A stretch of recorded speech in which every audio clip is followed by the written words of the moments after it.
Is it on? On to parts. Welcome to part 10 of the CB750 restoration.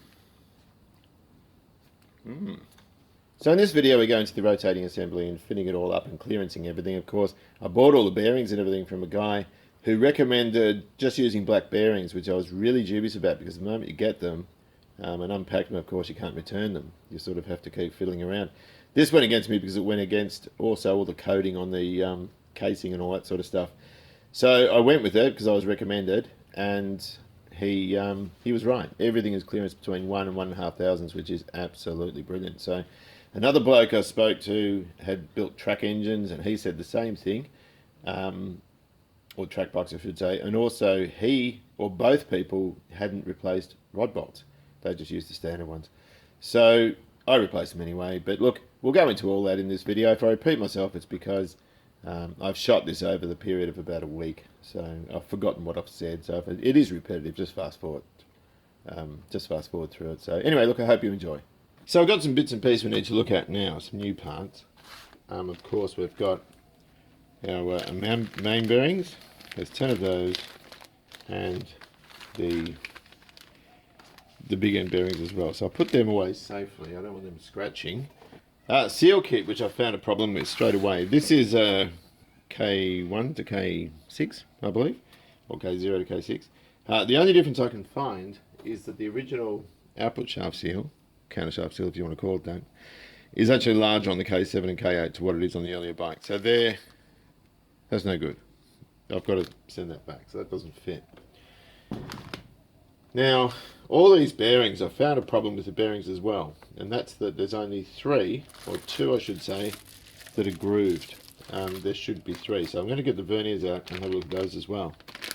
The primary chain tensioner, which we can compare against the old one, which I believe is here, and we just need to make absolutely sure that it's right. Now this is genuine Honda kit, most of this stuff is, or from suppliers who Honda used. That goes like that. So I need to pull this out and have a good look at it just to make sure that's the right one. I'm fairly sure it will be. So I'm convinced. So that's all good. That's the right bit. Now, in order to check, I did open the primaries because it said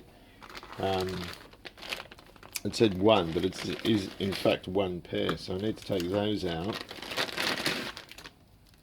measure them against one another just to make absolutely sure they're correct, and then get one of our old ones and just check the length of it. I don't throw anything out until I am absolutely certain that everything's right, and I'll hang that off a screwdriver just to make sure the lengths are correct.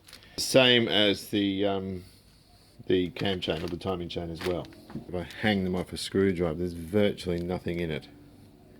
It's unlikely you're going to see an awful lot of difference anyway, but I know by looking at that there's probably a tiny bit of length difference, but it's the right one. So they can go back in their package until we're ready to use them in the engine. Now the same applies for the cam chain. Now I thought this was rather badly stretched in the old engine. That could have been the tensioner, it could have been the little plunger in the mechanical side of the tensioner, the little push rod thing. Not sure, but I'll know by unwrapping the other one if it's right. Now, I paid a little bit more for this stuff. I actually paid a fortune for these parts, but I paid a little bit more for this stuff because I've got genuine Honda kit, and that's what I wanted. With an engine full of non-genuine stuff, which is the case with my car engines, there is a stack more measuring to do. So perhaps if we thread those on to our handy dandy screwdriver, there is actually a noticeable difference there. Not much in it. Wouldn't be much in it at all. Yeah, a little bit creased, maybe a little.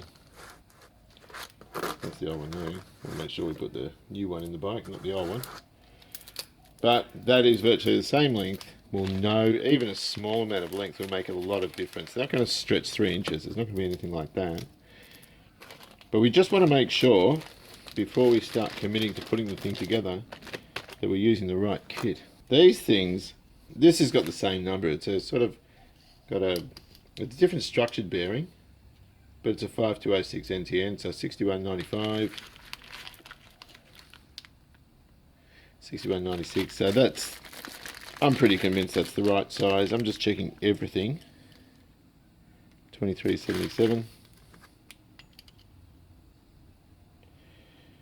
That's a micron smaller, and that will be, so 2965. Oops, that's coming up 2980, which would be about right because it's got the it's got probably a small taper on the outside, but I'm fairly convinced that's the right one for that, so that's all good. I'm not concerned. So it's a matter of going around checking the numbers. These ones are really, really rough. So I've just got to check all of these. That's a, what is it, a 6205? So there should be one of those around somewhere.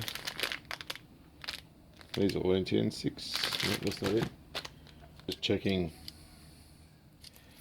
1390. This is the one off the counter shaft that went on the back of that one with the gear that I dropped. Well, I didn't drop, I lost the order of. I'm positive this has got the same number. I'm just double checking, double and triple checking. That's a 6204, so I know that one there is for the counter shaft. That's the one we actually press into the case. That should be a 6204. So when I go into work to press these in, it's a 6204 case counter shaft. So I know unequivocally that's what that is. That's the original one there, so I can put that there and forget all about it. The things I'm worried about, oh, there's one in a carrier too, which goes on the other side. These suckers here, I'm not convinced some of these are right, so we'll get the other shaft out. 6205, it's not it. Probably this one. This one's exceedingly hard to read. I can't unwrap these. This is original Honda stuff, and I can't unwrap it in case it's wrong. And people are very keen to buy stuff in original packaging that's unopened when they restore their bikes. Okay, so that's that one, and it has that groove in it.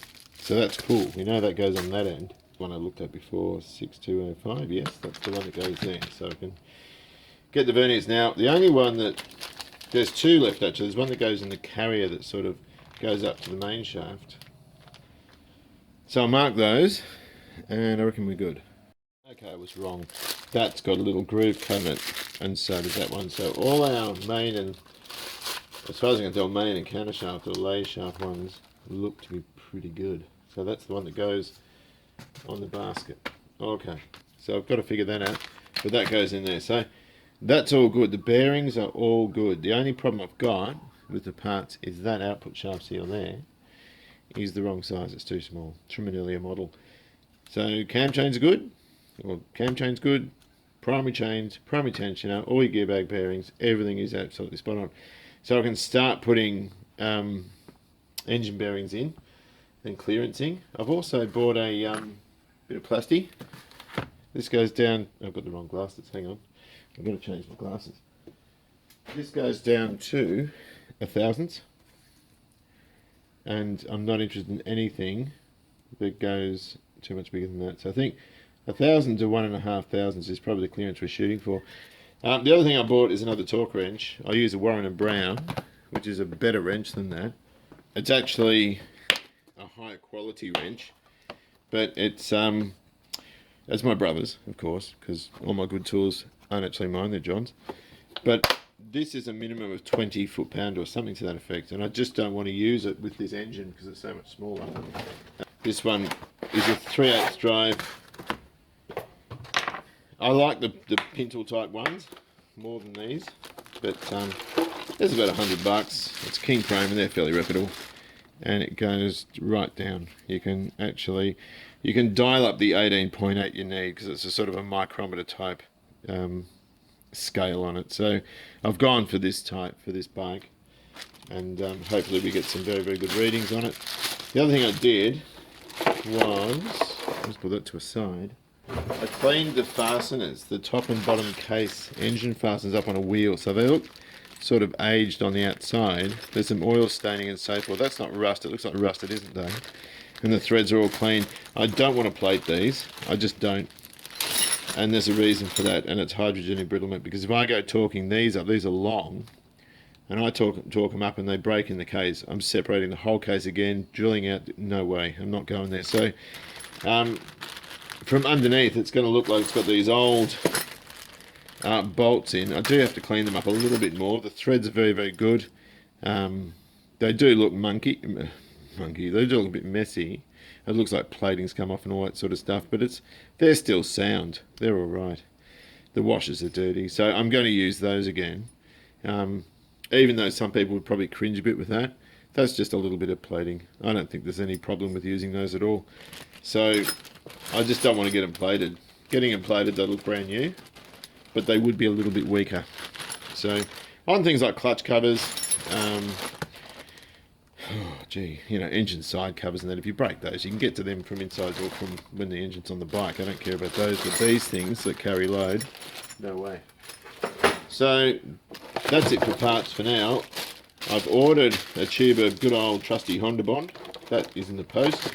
And a full engine gasket kit is also in the post. But I can put these bearings in. I can take them to work and do them. What we're going to do is we're going to run the gearbox in the open case with that carrier. So that'll support the other side of the main shaft. And we can actually run it through the gears just to make sure everything's kosher before we put everything together. So good times. It should be fun. Right, well, we're pretty much up to speed with these parts. Now, there are a few more coming. I'll talk about those in a minute. I've got to use a press at work to get these bearings replaced. It's a pneumatic press, it's a new one. I'm not really sure how to use it. I'm used to one of the old-fashioned arbor presses. So I've got to sort of enlist the assistance of a bloke at work, and I can't do that until sort of tomorrow week. So I wanted to get all those in and sort of check it. I've ordered some of that goopy red assembly lube. It's the same sort of stuff Crow cams use. Or sorry, competition cam. No, it's Crow cams. It is Crow cams. Really, really great stuff for bearings and that sort of thing. The only thing that worries me a bit, gee, that's scratchy. It's got a big lump in it. The only thing I'm a little bit dubious about is the fact that I don't want it to wreak havoc with the clutch plates, that sort of thing. This seal that I talked about that was incorrect, I've already been on the phone to the seller and he forgot to include it. So that's on the way, so we're good with that. The other thing is, these chains, I don't know why I put them back in the bag. These things can be set up in a staggered way. So you would set them up like that, so that the outside link is staggered from each other. I'm going to put these are new package things. I'll just stick these in a container. And they'll sit there, and I'll stick the cam chain in at the same time. I don't know why I didn't do it yesterday. Just like that, and of course we'll soak them in oil.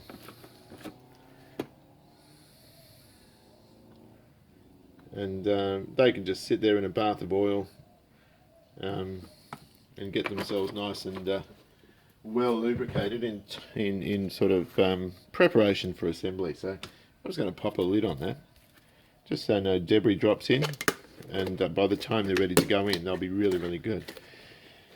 So that can go up there. What else did I want to talk about? I've got to talk about these, getting this bearing out. That's actually not bad at all, that bearing. Now I do want to talk a little bit about this, and I've sort of loosely touched on it before. There's the bearings. I don't think I was right in assuming this needed new bearings. There is wear there, but we've still got white metal, which is cool. Now, there's a lot of people that talk about these rod bolts. And the rumour is that they're stretched to yield. And of course, most people are replacing them, or at least recommending replacing them with the F-type one. And the difference is, of course, these have a sort of a thread down them. These have flutes down them. And they are, if you look at them next to each other, they are a little tiny bit longer. The thread doesn't go up as far. Now, I've ordered the nuts. These are the originals. Apparently you can reuse the originals, but I've ordered the correct nuts that go with that part number from the United States, from 2 different suppliers, because one only had 6. Now, 2 reputable bike builders here, engine builders here that have a lot of experience with these say that there's nothing in the manuals, in any manual, that says you need to replace them. It is a rumour. I'm not sure with that, so I just played the safe way and got them anyway. I think about $200 by the time I bought all the bolts and the nuts. Now, these things don't quite fit. We don't want to have a situation where we have to press these in. If we have to press these in, we have to get the rods resized. And what that means, when they resize them, of course, they torque them up and re-hone in the area here, in that rounded area there, to make sure it's perfectly round, it's not knocked out around, which can happen when you're pressing new rod bolts in. Now, as I said, it's been mooted that that is a rumour. You don't actually need to do that, but it does worry me a little bit if these are going to fit actually. Oh, they're going to be fine. If just on the off chance they are right, but assuming these are the same as the 69 ones, I'd be very, very surprised if they're using stretch steel hardware back in 1969. Yeah, it doesn't make much sense to me. The earliest I know of it is, as I said, from the Raymakers, was 1982 on some of the Toyota cars. They were using them. But anyway, look, they're the bolts. These are the F-type. They're different. They're stronger. They need to be torqued to 18.8. I think these are around 14.8 or 15 or something. Of course, this was the little bridge I made for the top to support the studs, if you know what I mean. But I don't want it to scratch the casing that I've just painted. There we go. Okay, and that should give a bit of padding to the paint, so it shouldn't scratch now. Where the hell did I just put it? Oh. Rightio.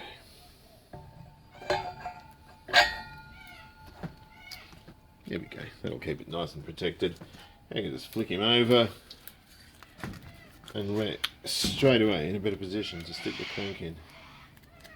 I hope I've got this in frame actually. It's sort of hard to get both of them in frame. What I've noticed in pulling this apart is we had, I don't know if you can see on the side there, there's evidence there's a Honda bond there, and yet the corresponding bit, if you go at that, there's a rebate there, so there's no point in putting it there. It just needs to go around this area here, which is where the O-ring is. Of course, they've put it on here, which we've talked about, and I'm not going to, I don't think. I don't actually, it goes against me a bit, sticking it up against bearings. But it seems to be just perimeter that's in order for it to sort of seal properly, so right across the front and down the sides, of course. Even this area here, if you imagine that superimposed on there like that, this bit here, there's no point, it's internal. So that's actually open for allowing for oil to sort of move around and that sort of thing, splash around, that sort of thing. And so I need to sort of have a good look at this, because even, yeah, what have we got there? Yeah, it just sort of goes across here and then stops. And of course these areas here. So you can see on this area here where they've put it, and there's nothing corresponding on this side for it to seal against. So I mean, it's interesting how they've done it. But we just need to do what we, to stick it everywhere we need to and make sure we don't scrimp on it. There's a bit of debris in there. But in putting the case on, what I'm doing this for is I'm going to sort of raise that so it's level. I'm going to drop the crank in and check the clearances with there's 3 of the con rods on there. I'll leave them on just so I don't lose track of where each one goes. I just want to leave it in order. And I also want to make sure that these dowels here, and there, are going to slot in nicely. I don't want to have to fight this thing to get it off, because what I'm going to do is put the bearing shells in here, drop the crank in without the chains or anything, and then clearance it. See if it's, use the plastic gauge and see how my clearances lie. So with any luck, I don't have to go and order more bearings because of miscalculations. So I just want to clean up a few other bits and pieces just to make sure that these mate perfectly smoothly. Right, so we've got bearing time. We've got these ones, there's 8 of those. They're big end, tiny little hole there in each one. So they can go, of course, on the rods, and we've got, there's 8 of those and there's 10 of these. These are the ones we need to check the clearances on the mains. So I'm just going to pop that staple out and separate all of these. And we can start fitting them in. When you buy them, they only come as one. in a packet. Okay, so where are my scissors? Oh, I put them away. Hang on a minute. Alright, well, a couple of days have passed. I've actually turned this around so it's easy to see. We can see the galleries there coming through to the main bearings. Now I've cut the tops of these bags off so I can just slide the bearing out. The reason for that is because if you struggle and sort of rip it apart, there's a good chance you're going to, you know, the bearing could fly across the room or whatever. And there they are there. Now I always, well this one, I've done these two, but I'll put this in. I always put the tongue in first, like that. Hold my finger down and set it down, just so it's level. If we need to finesse it a bit, we can, just with our fingers. The last thing we do is get a hammer or an implement and tap them in, because there's a good chance by doing that you're going to burr the edge of the bearing and then you've just basically smoked the bearing. These are all black, and you can see the black marking is on the edge of the bearing just here. So we'll go ahead. I've made sure this is clean in here because we don't want any oil behind there. So we'll just plonk those in. And the way I'm going to do this, I'm just going to put the crank in. It's got 3 of the rods still attached because I want to keep the order of them right. I don't want to take all the rods out and lie them on a bench or anything, because one, I'm a bit scant on room, but not just that. I just want to make absolutely sure there's no error with orientation of conrods. The other thing is, what I'll do is I'll put these in dry. I'll measure the clearances dry, torque it all down and everything, of course. Take it out, then take the crank off, put the chains in, and put a bit of assembly lube, which is this stuff here. This nice goopy red stuff. It's just like the camshaft lube, which is really, really good stuff. We don't want the molly stuff because I don't want anything gritty or anything in there. I just want, not that it is gritty, but I just want this stuff because I like it. I've used it before.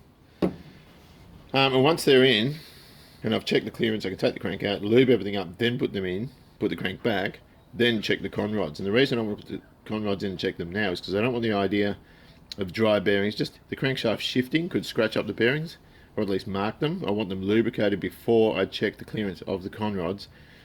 As I said, just on the off chance that it shifts.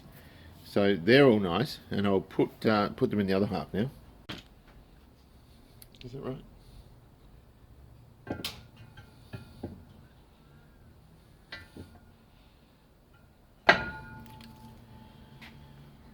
Alright. Cleaning up some of these washers that for the bolts, the case bolts that go around the main bearings, and they've got Honda Bond around them as well. So they've put it around the bearings, and they've also put it around the washers at the bottom. I've just got a tiny bit of solvent on this rag. I'm just going to wipe the journals just on the top with the solvent. And the reason I'm doing that is because I don't want the plastic gauge sticking to the bearing surface. I want it to stick to the crank pin. It's easy to scrape it off, remove, if you know what I mean, than sort of scraping into the white metal with your fingernail. I don't think it does any harm doing it that way. But you shouldn't put oil on the bearings when you're doing this. But I am going to just put a tiny bit on the bearings, on the sort of lowercase side bearings, and wipe it off. So there's a very, very, very fine film which will encourage the plastic gauge to stick on these journals. Now, plastic gauge is my favourite thing. I use it quite a lot, but I don't love it. It's much better to mic up each of these journals. My gloves are dirty, got to change them. Obtain a measurement, which I've done, and then of course put the bearings in the case, torque the case down, and then measure the size of the hole, if you know what I mean. And that way you can sort of subtract the pin diameter from that of the hole size. But on this it's hard to do. On a car engine it's easy because you can torque down each of the mains, check it, and then do your math. But on this you can't. It's sort of all part of the case. So we've got to stick with plastic gauge.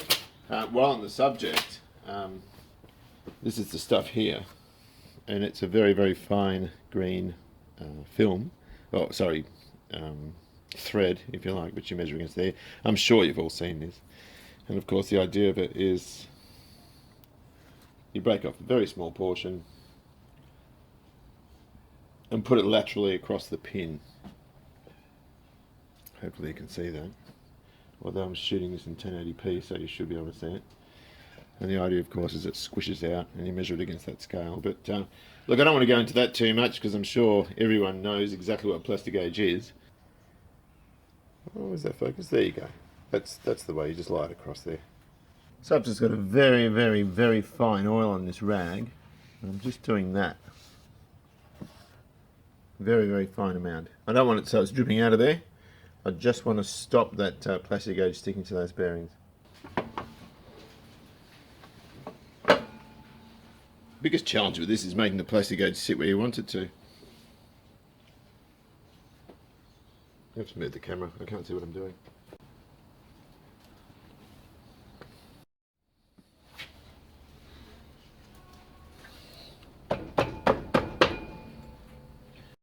We get a load of bolts, there's two long ones, they go in the centre. Let's put a tiny bit of oil on them.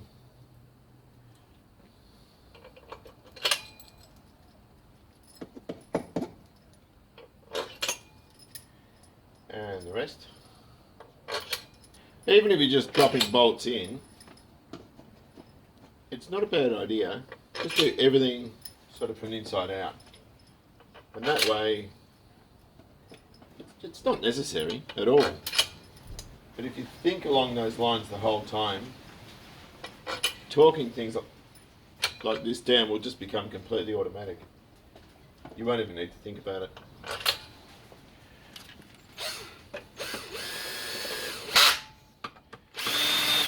So I've just got this clutch set really lightly.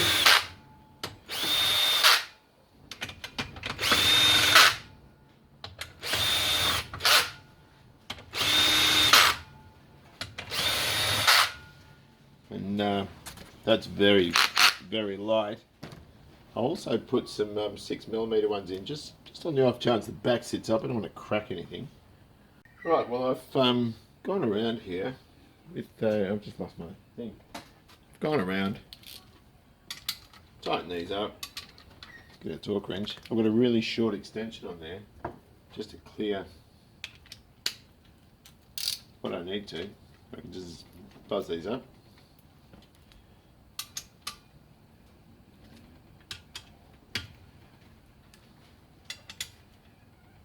What I might do after this is I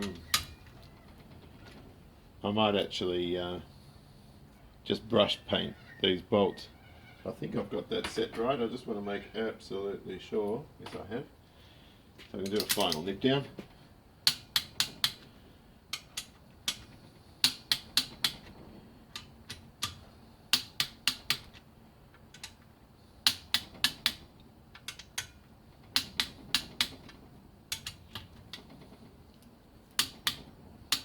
I don't like it when they turn like that.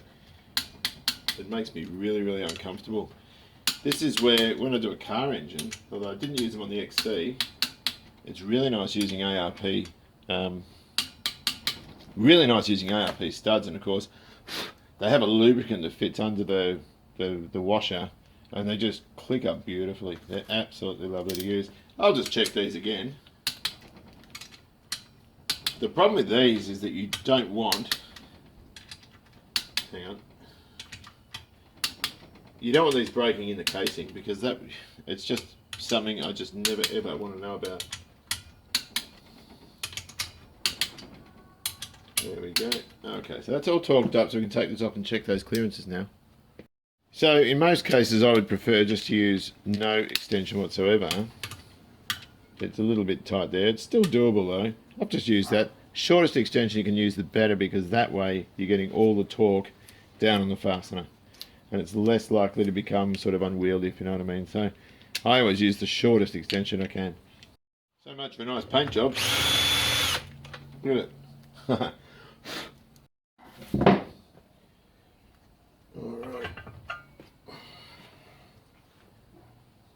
From what I can see so far, things look pretty good. Right, so let's have a look. You can see here, of course, we've all seen this. I'm going to go through it again. I'm doing it upside down. We have, I'm an imperial guy, but about 1,000.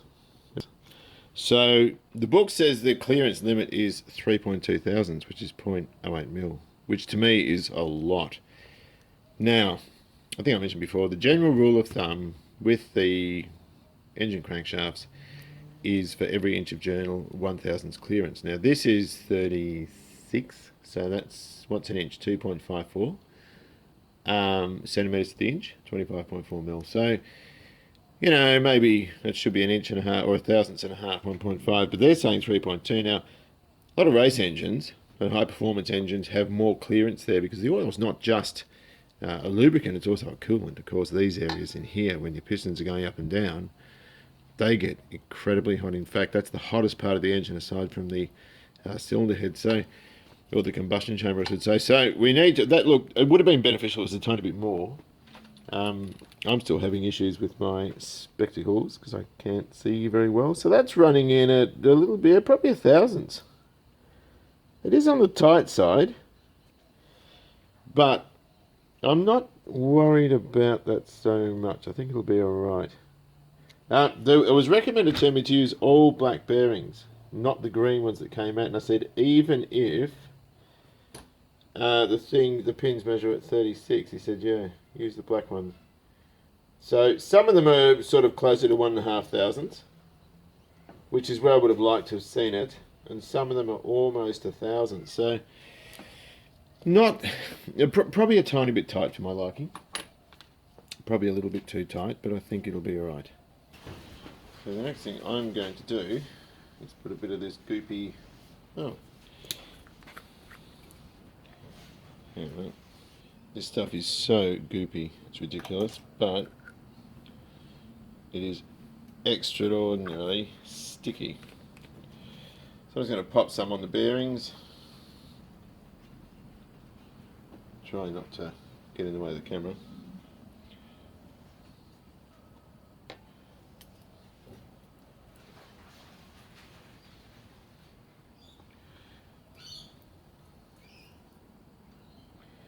It's just like the cam stuff.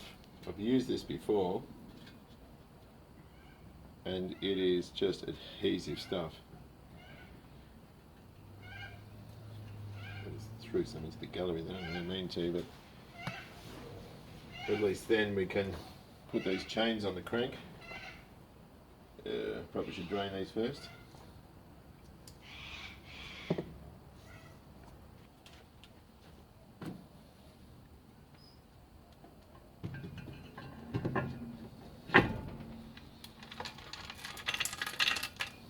Beauty. The reason I wanted to do that was so that I can rotate it without worrying about scraping up bearings. So I can do the rods now. It just makes things a lot easier and a lot more relaxed to sort of work with.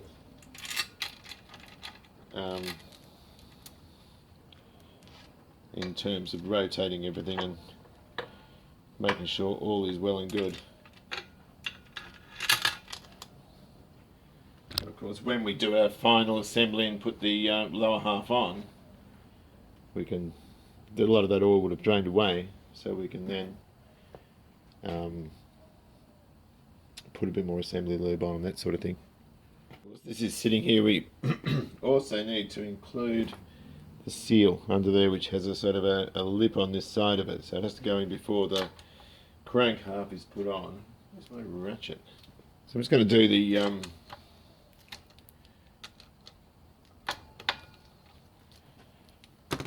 rod bearings, and these rod bolts, I've got my ring finger sort of under there to stop it falling out, and the nuts are rocked up today, so even the nuts are different to these original ones.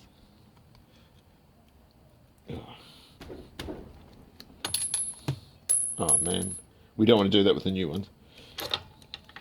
Okay, so we'll pop that right out, put a new bearing in, plastic gauge it, and see where that leads us.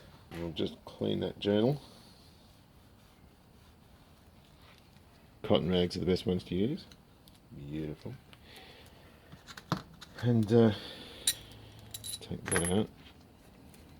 These bearings are almost brand new, they're flawless. And we want to wipe that out. In fact, it's probably even better to use a bit of solvent in there. You want that bone dry. I've got a rag here with it, hang on.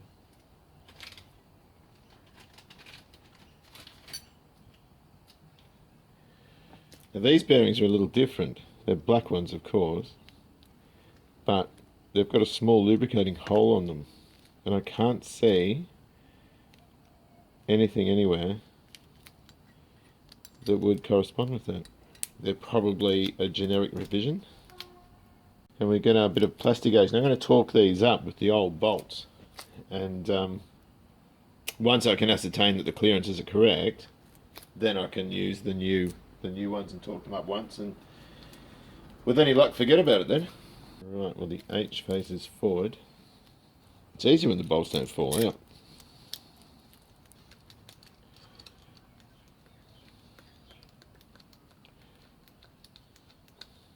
Hold.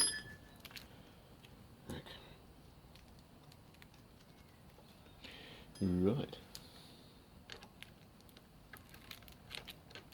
Here we go. Now these ones torque up to really 14 foot-pound. The new ones,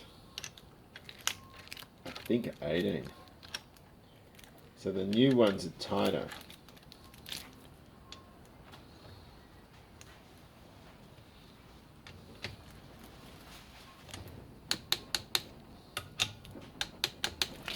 Alright, we'll pop those off and see what that brings us.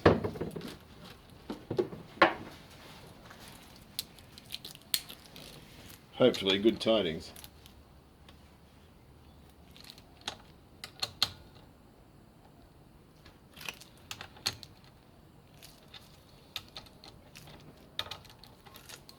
Can't say I'm a big fan of doing this. I'm a much more confident car mechanic than I'm a bike one.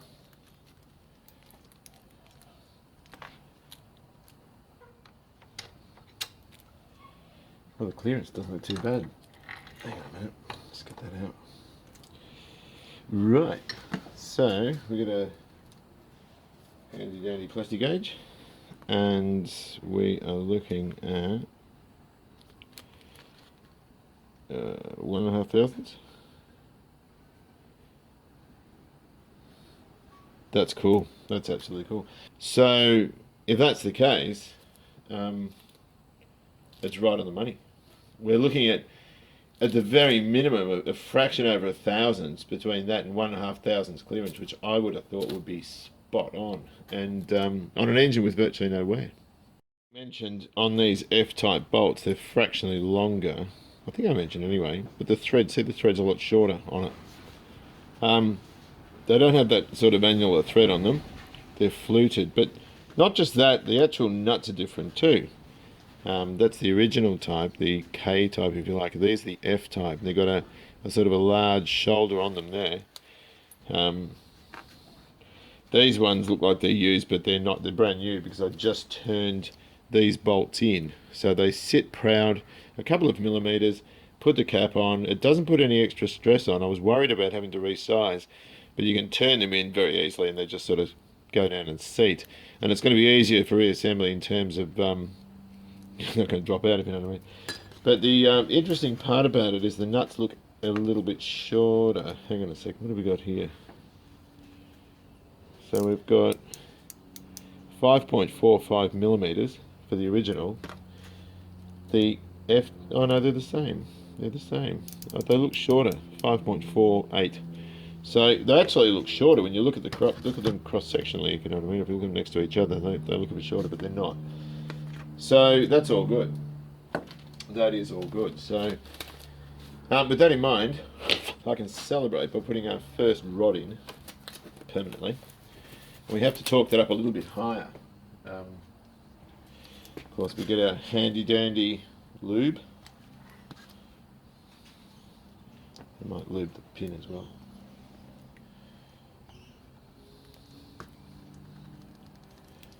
I mean, you can stick gallons of this stuff in, but there's not going to be any point because it's going to squeeze out, if you know what I mean. But the important thing, and the reason I've left the others in, is so I can see the correct orientation.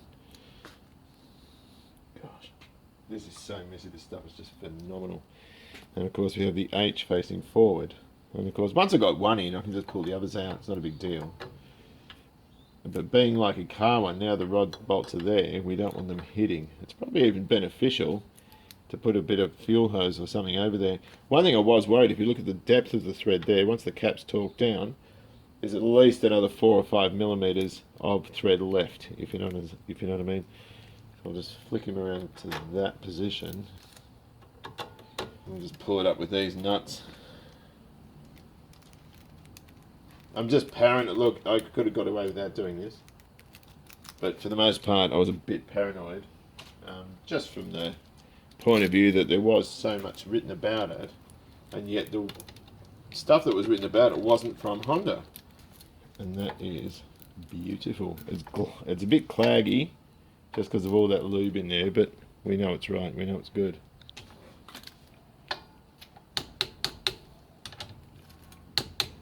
All right, that's one down.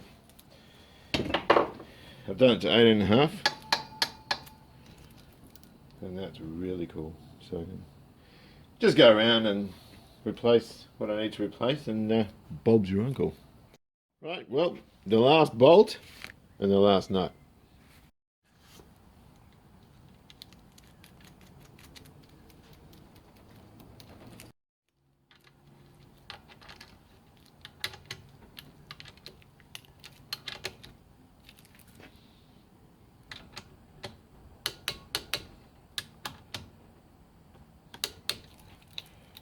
Beautiful, all done. So this coming Thursday I'll put those bearings on the shafts at work, and then that's all sorted. We've got a whole raft of bags under here from old bolts and bearings and all that sort of thing. I've put a little bit more assembly lube on those journals just to protect them a little bit, some corrosion. Everything is clearanced absolutely perfectly, which surprises me because I used all black bearings per the recommendation of the parts vendor. So we've got all new main and big end bearings. We've got the F-type bolts, rod bolts, all new rod bolts in it, new timing chain, new primary chains. Once the bearings are in, I've got to do a gearbox run. And once that's done, I've got the tensioner, I've got everything to put it back together. The only thing I haven't got, actually, I haven't got the gasket set yet, and there might be a few O-rings I need, and also the Honda Bond's on its way too. So thanks very much for watching. I hope you've enjoyed this, and I'll see you later.